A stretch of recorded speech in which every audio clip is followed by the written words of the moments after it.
This time on Psychic Investigators. A woman fails to show up for work. Belpre Police Department. My wife is missing. Her husband says she's left him. But her family doesn't buy it. We knew something terrible was wrong. Then a psychic sees something terrifying. She's not missing. She's dead. Will the police take her vision seriously? Some people believe it, some people don't. Can the psychic help the police solve the mystery of what happened to Jennifer McCrady?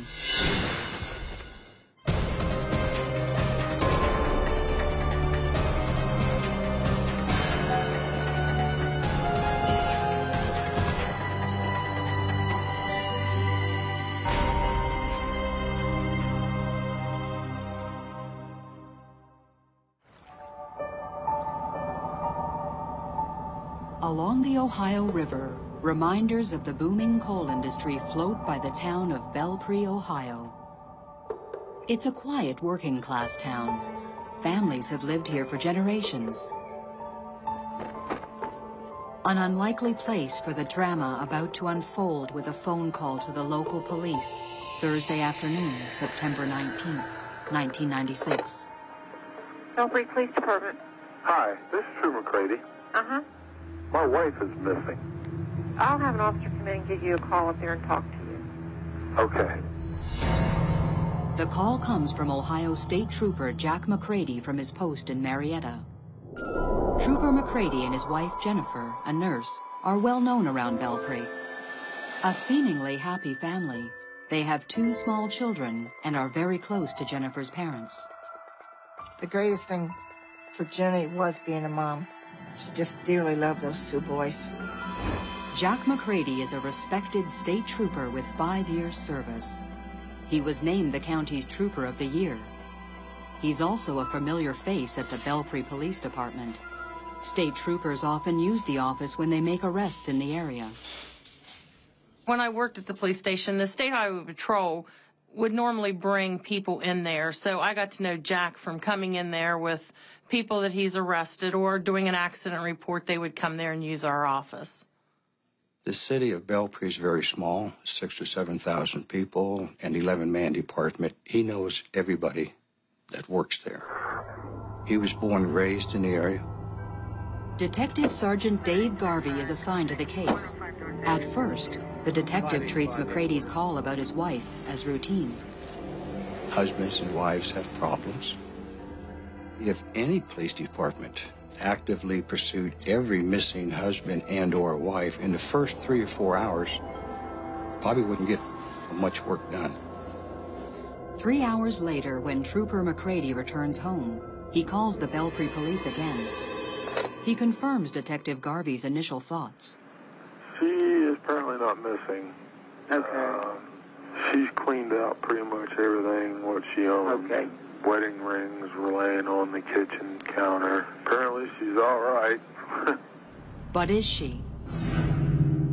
When Jennifer's parents hear the news, they're shocked. Unlike the police, they refuse to believe Jack's story. And he says, she packed her clothes and took $3,000 and left. Jenny would not leave on her own and not tell us that she was going someplace. We knew something terrible was wrong.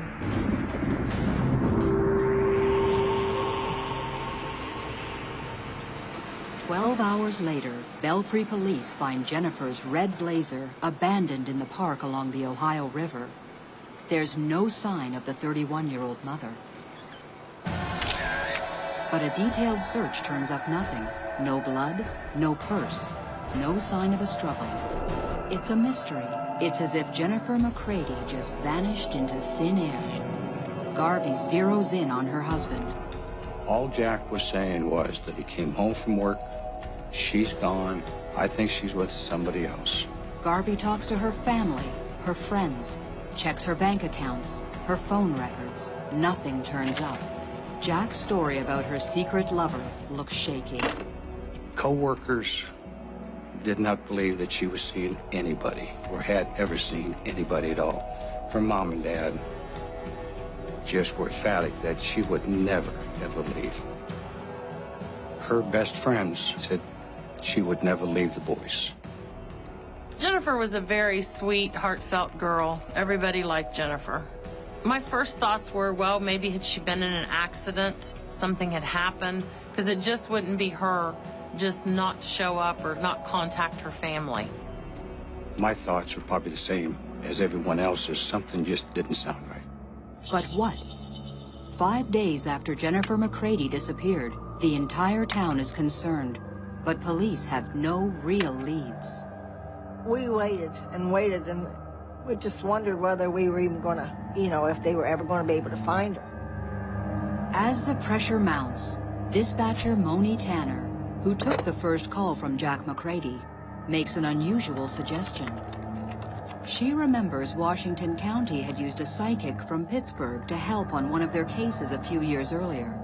Well, I figured we didn't have any leads, so what could it hurt to try? If she could help with the case and give us something to go on, we weren't going anywhere as it was. The detective did not want anything to do with it, but he said if I wanted to call, to go ahead and do it. Everyone's looking to me to do something, make something happen. I have no leads. You end up sitting at the desk and you really don't know what you're going to do next. I want to use the training that I've been given to solve a crime. I didn't want to be embarrassed by looking at someone and says, well, I'm going to call a psychic. I just didn't want to be laughed at.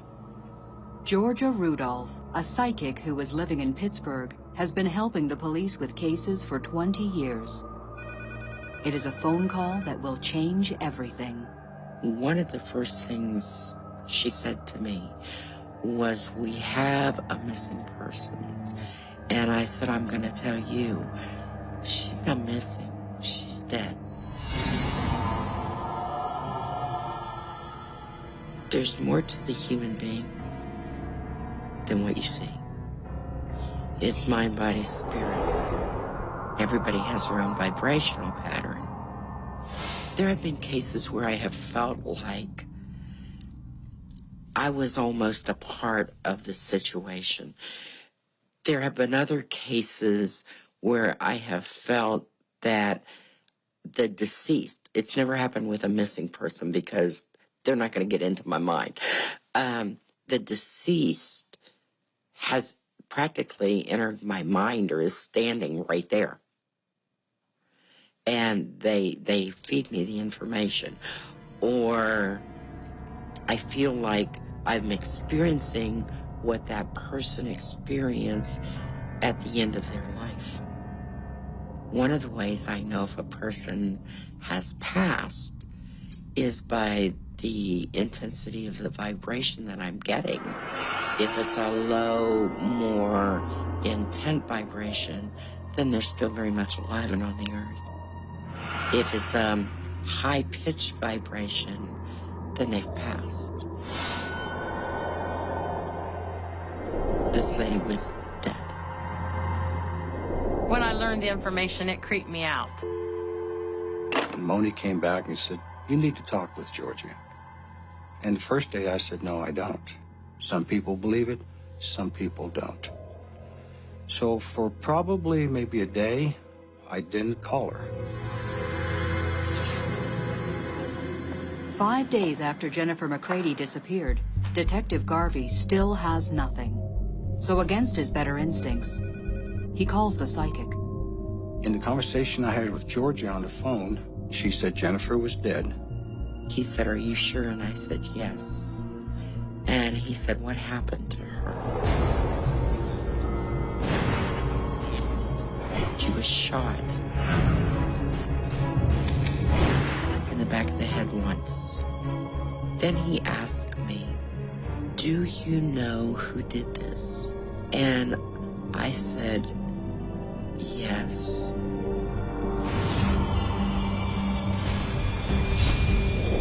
The man you are looking for would remind you of a lumberjack. His physique, not his face. He said, do you know what he does for a living? And I said, like a cop? The detective's mind is racing. Could the psychic be talking about Jack McCrady? At 6'2" and 200 pounds, the cop is built like a lumberjack. But if Jennifer McCrady is dead, where is she? I told them I don't know where she is, but I can tell you how to get there. I said, you want to get on the main road going outside of your town, and you stay on that road and you go south, and you're going to come to a town.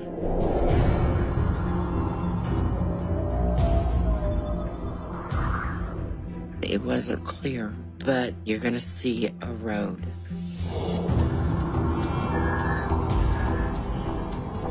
And the numbers to it are 298. And you're going to see a dirt gravel road that goes up. And you walk up that road, and you're going to find the body of Jennifer McCrady.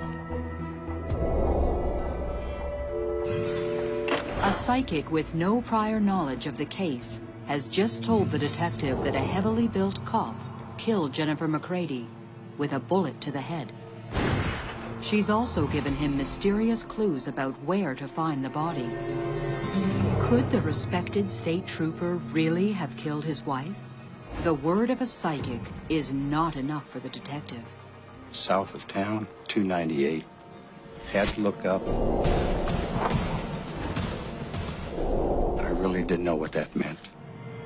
Then, 24 hours later, there's a call to the Belpre police station that will blow the investigation wide open. The following Monday, after I talked with Georgia on the phone, a local citizen came to the office. They told me that they were south of town. They saw a state highway patrol car coming down a hill on Township 298. And she said, the look he gave me, you just need to look into that. And I knew the area that she was talking about, Torch, was south of town, near Township 298. Could this be the trail the psychic described? The similarities are so strong that Garvey, still skeptical, decides to check it out. He drives south of Belpre on the road leading to Torch, Ohio. At Township Road 298, he finds an abandoned oil field road. This is the road where the caller had seen the trooper's car. And unable to access the oil field road, you have to go up a hill. So if you actually went ahead and sat on 298 and looked up the oil field road, you're looking up a hill.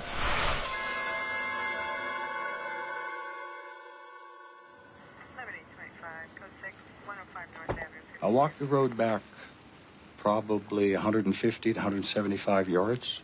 I noticed what looked like to me a fresh grave. It was an area in size about 4 feet wide, 3 or 4 feet long. It was freshly dug, but it was very shallow. I thought about the possibilities. I went and I called Jeff Severs. 105 North Avenue, 52. Jeff Severs is a detective at the Washington County Sheriff's Office. The road is in his jurisdiction. His first question, why is a trooper on a dirt road? Troopers don't go off pavement, is our saying. The troopers stay on the pavement because they don't want to get their cars dirty. So when I heard that information, that's an immediate red flag up to me. As both men head to what looks like a gravesite, Garvey tells Severs about the psychic's eerie visions. I can recall talking with Jeff about what Georgia had said. And we both joked about it. Jeff took his fingers and just dug into the dirt. And he came up with a blue nylon slick surface. And we moved a little bit more dirt away, and we found a zipper. Local farmers do not put cows, pigs, hogs were dead animals in a zippered bag. The zippered bag is, in fact, a sleeping bag. Fearing the worst, Sievers immediately cordons off the area and calls in the crime scene unit. We dug into the point where we got to the sleeping bag, and then we slowly excavated around it until we, could unzip the sleeping bag and see that there was a human body. We uncovered and unzipped the bag. A white plastic bag had been placed over her head. We removed it. It was the body of Jennifer McCrady. A missing persons case is now a homicide. The question is, how did Jennifer die? She had a gunshot wound to her head. It looked like it was a single shot to the right side of her head, just above her right ear, and it didn't look like there was an exit wound at that time. She was wearing a pink pajama bottom and a sleeping shirt. And her feet were bare, and the bottom of her feet were clean. Common sense would say that she was shot at her house. From the location of the body to the way she was killed, it seems the psychic was correct. I never doubted it. Jennifer McCrady wanted to be found. The doorbell rang about 2:30 in the morning, October 2nd, and it was the sheriff and the police, and they said, "We found her." It was a closure. To at least know, because sometimes people don't even get that. At the highway patrol post in Marietta, Garvey delivers the bad news to Jennifer's husband. Jack broke down, dropped his head, covered his eyes, and he sobbed and he cried. And I left the room for about 5 seconds, and I got him some towels to wipe his eyes. And I handed them to him, and he wiped his face, and he handed them back to me, and I looked down, they were bone dry. Something else disturbing. McCrady never asks where his wife was found or how she was killed. Is he the cop the psychic said committed the crime? The detective now believes he is. We talked to him and told him that he needed to tell us what had happened, and Jack just wouldn't say anything at all. And finally, he said he'd like to talk to a lawyer. Jack McCrady is relieved of duty. The grieving husband is now the prime suspect. We were investigating one of our own now for a murder, and it was really upsetting that it was not only his wife, but a mother of 2 small children. He has some training. He knows how interviews work. He knows how tricks work when you talk to people. So you have to treat him differently. Armed with a search warrant, investigators search the McCrady home and discover crucial evidence. Hidden in the ceiling rafters of the garage, they find all of Jennifer's personal belongings. We also found a gun. That was a .357 Magnum gun, which could have been the caliber that was used to kill her. And somehow, someone had tampered with the barrel of the gun so that we couldn't match the bullet that was found in her head to that gun. Also, out in a shed outside of the residence, we found a shovel. The dirt on it came back with the same consistency of the dirt found at the gravesite. We never found a crime scene or a place where she was shot. But the evidence that we found in the house was very crucial. 3 days after finding Jennifer's body, police charged Jack McCrady with murdering his wife. He pleads innocent. 18 months later, on October 20th, the trial begins. The prosecution of Jack McCrady was a circumstantial evidence case. There was no confession from Mr. McCrady. There was no eyewitness who was able to take the stand and describe for the jury how he or she saw the crime being committed. The case generated a very high level of attention in the community. First of all, again, the nature of the crime, the tragedy of a young mother being killed and the 2 children being without their mother. Added to that, the fact that the defendant was a law enforcement officer. And I think by and large in this community, law enforcement officers still have a fair amount of respect of the people. And this really shook that belief. Yet the discovery of Jennifer's body allows the prosecution to argue that Jack has lied about his wife's disappearance from day one. When the body was located, she was wearing the kind of things she would have worn to bed. It's not something that a woman would wear when she was running off for a rendezvous with a secret lover. That was obviously a crucial piece of evidence. The trial also revealed that Jack lied about his marriage. A co-worker testified Jennifer had told her that she was planning to leave Jack and take the kids. The prosecution argued that on the night of September 19th, Jennifer and Jack fought over her decision. Jack wasn't going to let that happen. He took his gun, and while his kids slept in their room, he shot his wife in the back of the head. To catch any blood loss, he put a white plastic bag over her head. To move the body, he stuffed her inside a blue sleeping bag. Using her red blazer, he drove to the abandoned oil field road outside of town.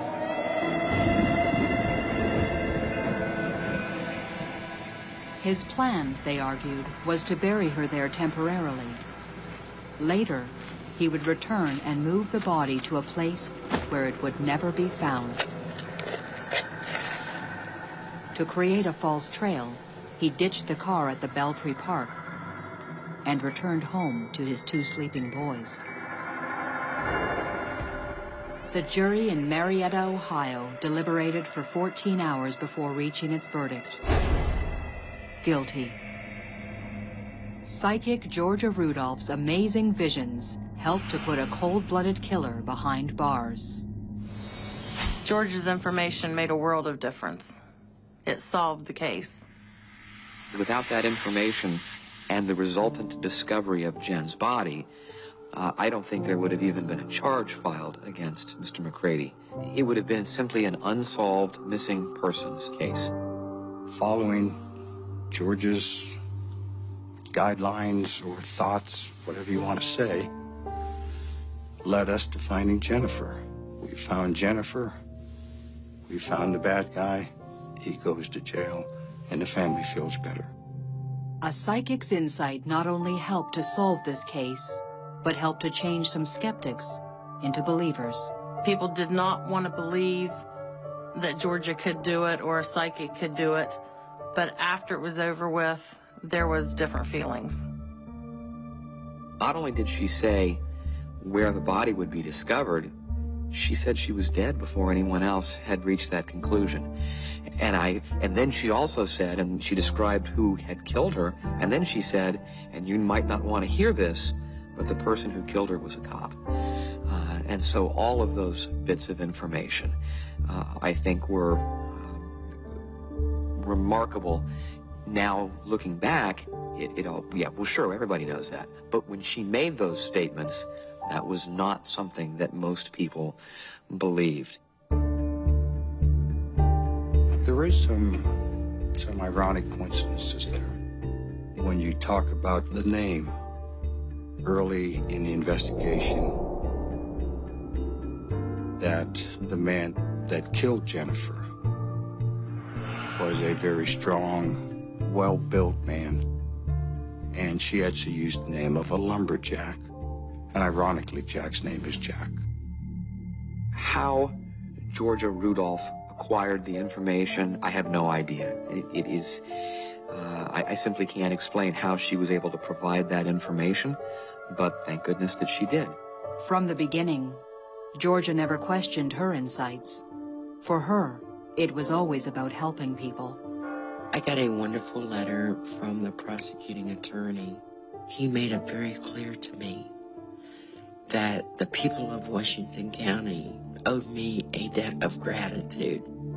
For Jennifer's mother, Finding her daughter's killer is what she hoped for, but it can't heal the heartbreak of losing a child. If it hadn't have been for Georgia, we'd have never have gotten Jenny back. I don't know how they do it. It's just a special blessing, I guess, that they've got that they can do it. She's my very best friend. I talk to her. I still talk to her. People think I'm crazy, but nobody knows I'm talking to her. She can hear me, I'm sure.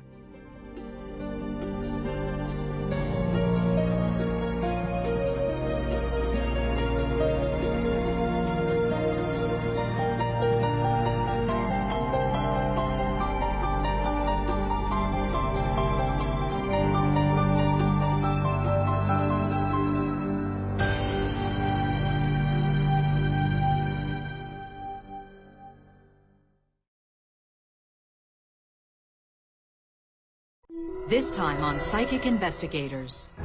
In small-town Georgia, a man is murdered in his own bed. It was a violent crime. It touched the very core of this community. There are no witnesses and no murder weapon. We didn't have much of anything. But the family wants answers. He didn't deserve this. Our family was desperate. They call in psychic Phil Jordan. Can he find the killer among them? I realize it's a woman. She's horrified herself. She's doing it and amazed that she can do it.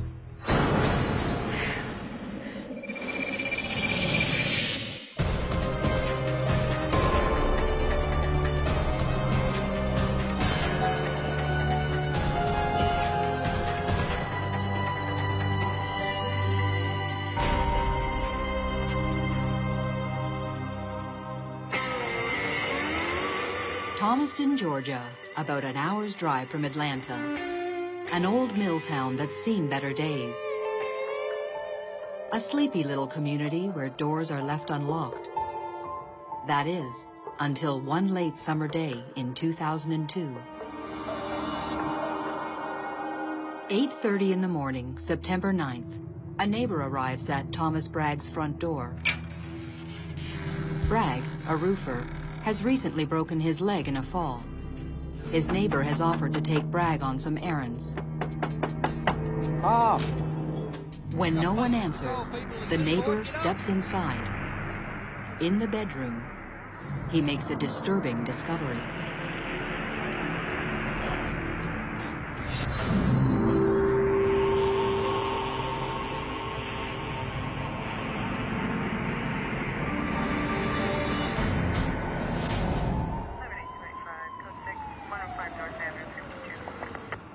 When we arrived on the scene, Mr. Bragg was in the bed.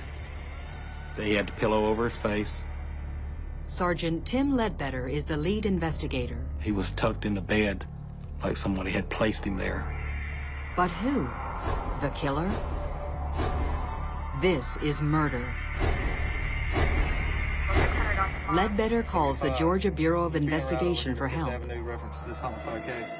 Special Agent Vaughn Estes immediately rules out robbery as the motive. This doesn't look right. You've killed a man here in this room. You didn't take anything. You didn't disturb anything. Everything's still in its place. This is TGA Action News. Mike Ellerby reporting. A shocking discovery in Thomaston this morning. Police found the body of 46-year-old Thomas Bragg in his Fifth Avenue home. Police are asking anyone who has information about the case to call the Thomaston Police Department. Tom's daughter from a previous marriage is stunned by the news. My boss showed up and took me to my mother's house. Nobody would tell me anything. When I got to my mom's house, my mom told me what had happened to my dad. I was a daddy's girl. It was devastating. Tom would do anything for anybody. He loved people. He was kind. I mean, Tom would give you the shirt off his back. He didn't deserve this. Tom and his twin brother Tim ran a roofing company in Thomaston. Everyone knows them. This case was a violent crime, and it touched the very core of this community. Everyone wanted closure to this case. And they wanted answers. Someone walked right in the front door, killed a man in the bed, and walked right back out the front door, and no one could believe that that could happen in Thomaston. It's a quiet, sleepy little town. But there was nothing quiet about Tom's marriage. His wife, Maryanne, had been meeting men on the internet. Tim had been there earlier that day, and he said that they were fighting. My dad, he was pretty upset with the relationships that she had on the computer. But they had always fussed and fought. They had never gotten along. So this was nothing new to me. I told Tim Ledbetter that Maryanne did not kill Tom, but I knew there was someone out there who did. Anytime you have a husband killed in the marital home, the spouse is going to be one of your top suspects. When Maryanne Bragg arrives home, she's informed of Tom's murder and taken in for questioning. We took her into interview custody, towed her vehicle to check it out for any blood, any fibers. But during that interview, something disturbing emerges. Maryanne is not acting like the grieving wife. There was no concern. There was no talk of the funeral. There was no talk of who killed my husband. There was no talk of anything emotional. It was very cold. During the interview, I was not getting the impression that she was a grieving widow. I was getting the impression that she had just been happily divorced. The clothes that she had on was sent to the crime lab. Despite Maryanne's unusual behavior, police have little to go on. Her vehicle and clothes come back from the lab, and they're clean. Even her alibi checks out. She was in LaGrange, 30 miles away at her psychiatrist's. There is no hard evidence to tie Maryanne Bragg to her husband's death. Weeks go by. Tom's friends, family members, co-workers, and neighbors are interviewed and re-interviewed. But nothing. With no new information, the case is going nowhere fast. There was always that hope that something new would turn up. A little bit of information that could be the glue to put a lot of puzzle pieces together. Weeks turn to months, then years. The investigation goes stone cold. 2 years after the homicide, we still didn't have much of anything. I was more or less at my wit's end. You want to bring closure for these people, and when you know, beyond any shadow of a doubt in your mind, you know who did it, you know why they did it, but when you move from that into the trial, you have to have something substantial, and that's where we were not at. You may get one bite at the apple and miss. We called the police department every week, but after so long, you kind of grow used to, not having hope. I felt like Tom's murder will never be solved. I have got to find someone to help with this case. And then one night, she does. Tom's sister sees a television program about Phil Jordan, a psychic who has helped police on hundreds of unsolved cases. A psychic had never crossed my mind in my life. You hear so many horror stories about psychics, but we were desperate. When Linda calls Jordan at his home in upstate New York, all he asks for is a photo of the victim. No other information. When I work a police case, I take a picture of the person involved in the case, and I look at that picture and mentally perceive them as if it's like an intense daydream or a video going on in my head. Sometimes it moves rather slowly, but most of the time it moves very, very rapidly. It's very much like I'm walking with that person. December 2004, Phil Jordan and Linda Hunt talk over the phone. Phil records the session. What he says next could reignite the case, but will the police listen? Some sort of a blunt instrument, but having a sharp edge on one side of it.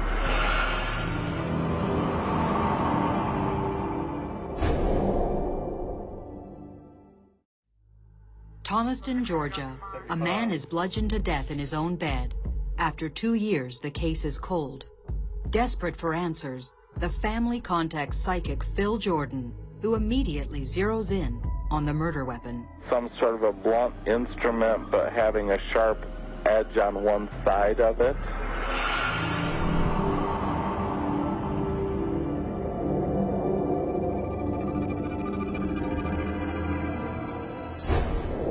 There's going to be a white one-story building.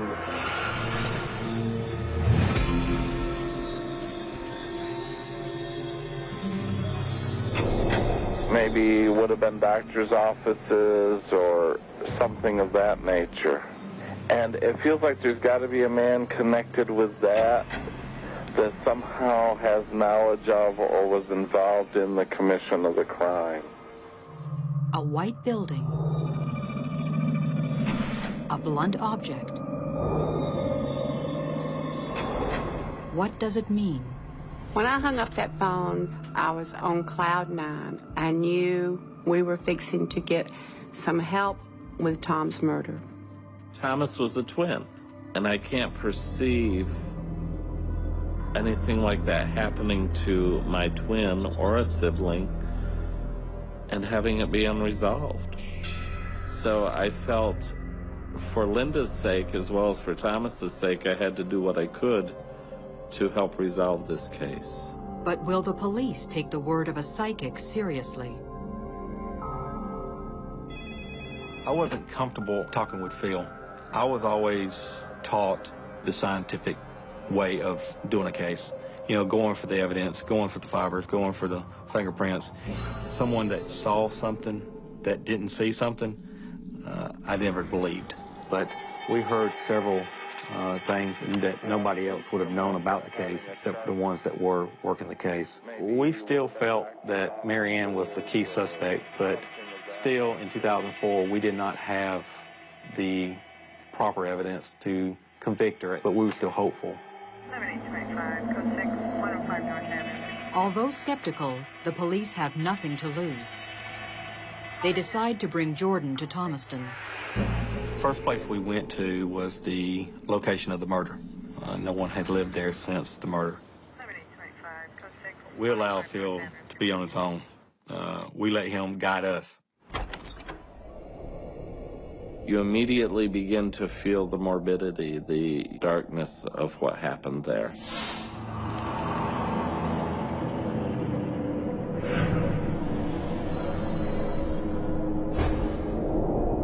My psychic self takes over, and I walk through the house as if the house is furnished, as if people are living there, as if I'm with them on the day and time that the crime took place.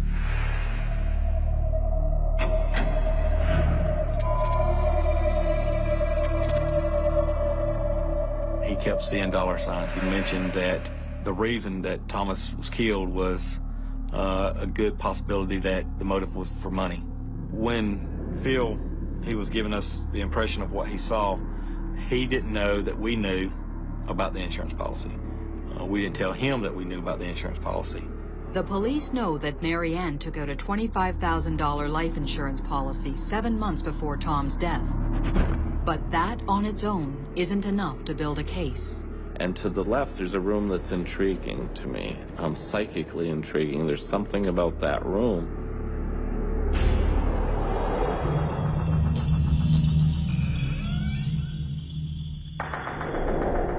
So I go in and I stand in the middle of the room and I realize this is where this man died.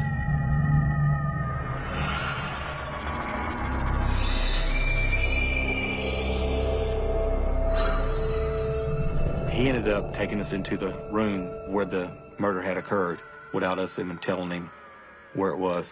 He was able to tell us where the bed was laying, how Thomas was laying in the bed that nobody else knew about. It kind of hit home. It really did. Now the psychic seems to be channeling the victim.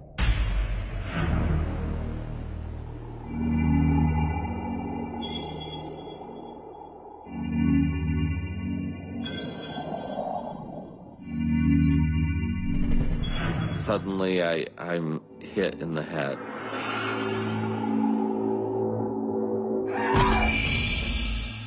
I can't move. This is somebody I knew, somebody that I loved. Why are they doing this to me?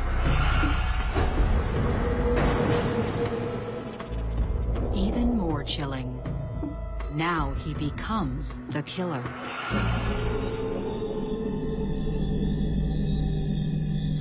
I realize it's a woman. She's horrified herself she's doing it and amazed that she can do it.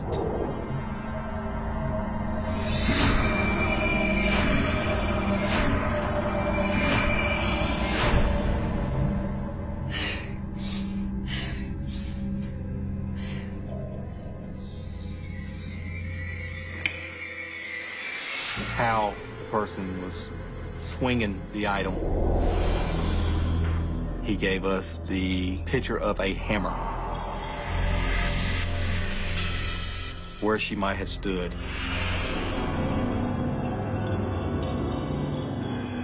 Nobody knew at the time other than us. Suddenly I had this feeling that I've got to go to a different location.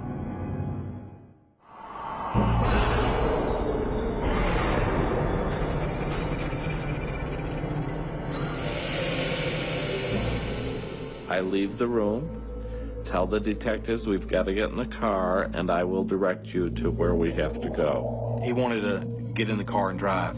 He said he had a strong feeling that he needed to take us somewhere. I just wait and see why I'm going where I'm going. He'd never been here before in his life, didn't know the town, didn't know the streets. He told me to start turning at certain roads.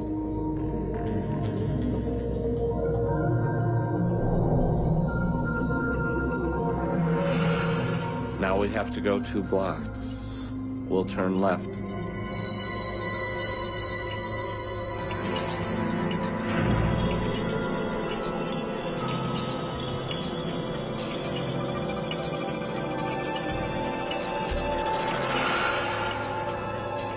I say we have to go to the end of the street.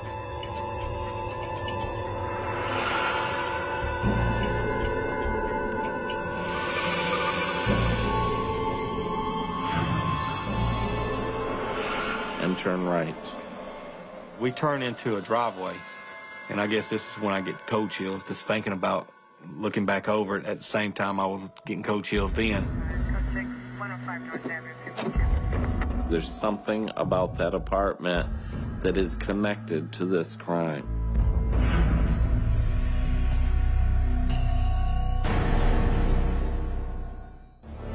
In Thomaston, Georgia, psychic investigator Phil Jordan is helping the police find the killer of Thomas Bragg. Jordan leads them to a house. But why this one? We turn into a driveway, which was an apartment complex. We pulled right in front of Maryanne Bragg's front door, where Maryanne Bragg was living at this time. How? And I tell them the second apartment from the end is psychically intriguing to me.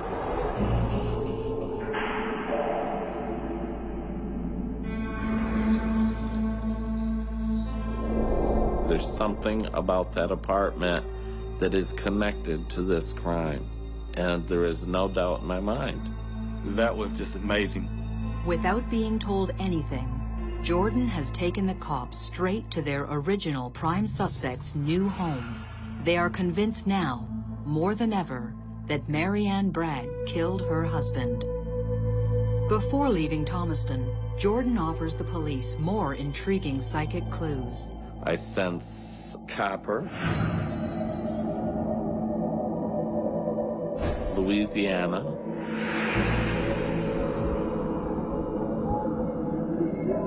Texas.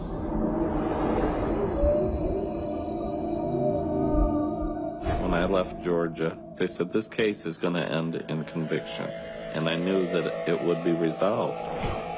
Then, a few weeks later, the cryptic clues, copper, Louisiana, and Texas, become clear. When an anonymous phone tip leads the police to Maryanne's best friend. And her name was Penny Carter. So we thought, copper, Penny. And when we started looking for Miss Carter, she was no longer in Georgia. When they first interviewed Penny after the murder, she said nothing. Now, guided by Phil Jordan, the police track her down in Beaumont, right on the Texas-Louisiana border. Phil was on the track again. We were probably less than 30 miles from the Louisiana border and on the other side of Texas where we located her. We took her to one of the local police departments where we sat down and interviewed her. She drops a bombshell. Penny had been told by Maryanne, not on one occasion, but 2 occasions, that she had killed Thomas. Phil Jordan's extraordinary insights and Penny Carter's explosive new information reignite the case. Take everyone's case file, everyone's interview, and categorize everything and get everything in a workable order, and then see what you have. Investigators re-examine Maryanne's alibi for the time of the murder, a psychiatric appointment in LaGrange.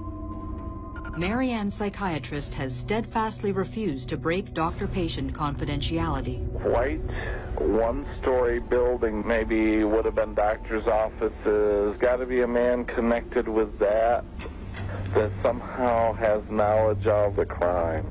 But could the psychic be right? Does the key to this case lie in his session notes with Maryanne on the morning of the murder? We were able to get the judge to issue the search warrant. We thought the information that was involved was more important than the patient confidentiality. And we were right. That was a pivotal piece of information. She's reporting to her psychiatrist, my husband's dead before the body's been discovered. I thought she was telling me the truth, and I believed her for a long time.